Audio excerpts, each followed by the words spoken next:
All right, hello. Next, I'd like to have a conversation with you about mentalism. Okay, great. First, I've prepared a keychain that I usually carry with me. It's just a keychain. I didn't bring my keys, but many people have keychains like this, right? They put keys, pocket knives, pens, things like that on them so they can use them anytime.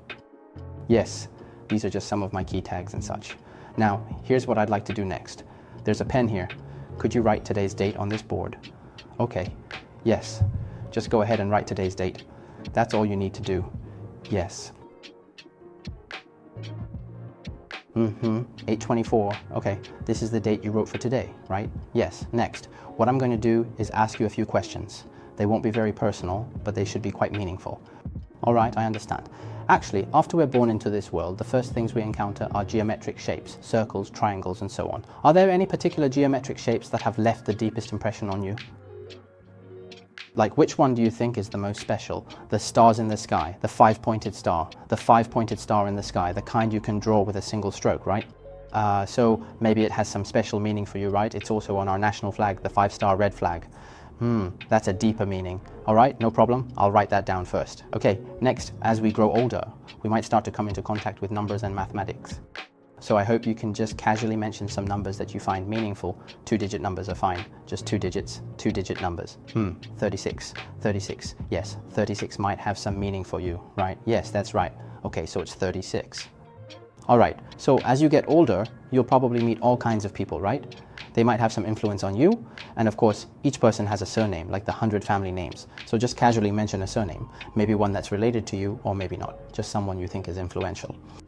What surname? Muzi Lee with the wood radical. Lee. Okay, that's indeed a pretty common surname. Lee with the wood radical. Okay. Then, as you go through more experiences, you might have the chance to go abroad. At that point, you'll probably come into contact with more English letters, right? No problem, right? So English letters have uppercase and lowercase. So the 26 letters become 52. Right. Now just pick one at random. Uppercase or lowercase, just pick any letter. It's fine. Uppercase T, right? Uppercase T, good. So actually, these questions more or less can connect some of your experiences together, right? Including the things I asked you, like the 5-pointed star, 36 Li, and T, right? But actually, everyone has these kinds of experiences, no problem. But if I already knew in advance that you would have these results, would not that be amazing? Do you remember the key tag I showed you at the very beginning? On this key tag, there is a piece of paper with a date that looks a lot like your date. Right? Yes, that's right. If you turn it over, you'll see a prediction written on it. And if I open it, you'll find that the words on it are exactly the same as your answer. Pentagram 36, right? Isn't that amazing? It's exactly the same. You can have this as a gift. I hope you'll like it.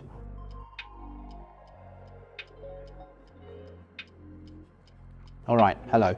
Next, I'd like to do a simple compatibility test with you to see if our thoughts are in sync in any way. Okay, so here are some white cards. White cards. Now, I'd like you to write something on them. I'll ask you 2 questions. First, I'll make a mark on the card to prove that I won't switch it out. I want you to write down an attempt, either domestic or international, on the card. It can be any city you want to visit or have already visited. Okay, right, even if it's a place you've never even heard of, as long as it exists, that's fine, no problem. So is this one of your answers? Next, I'd like you to write down a physical object. The object doesn't have to be related to the city you wrote down, but it can be if you want. It's up to you. As long as it's a normal food item that can be eaten, that's fine. Yes, I believe that everyone who has answered these 2 questions actually has their own answer in their heart, because everyone has their own. Fold it in half. Don't let anyone see it, not even me. We're just doing a simple exercise in tacit understanding. Fold it well, okay, and then put it into our key tag for now. All right, actually, everyone has a place they long to go to. Yes, right? Everyone has a place they long to go to. I also have a place I like and dream of visiting. So the reason I'm doing this activity is to see if we might have some kind of tacit understanding. Maybe we want to go to the same place or eat the same food. Let me give it a try. For example, I'll write down the city or place I like to go to, because I think this place, it's very artistic maybe. And as for the food, it's also something I eat quite often. Okay, I'm done writing. All right, now let's take out what we've kept here and have a look. Let's see what you wrote, shall we? Iran for 3 months. Oh, Milan sandwich. Milan is in Italy, right? Yes, Milan sandwich. Hey, you see, our choices are actually pretty close. You want to go to Milan too? You do? Yes, yes, what a coincidence, huh? Our connection is still pretty good.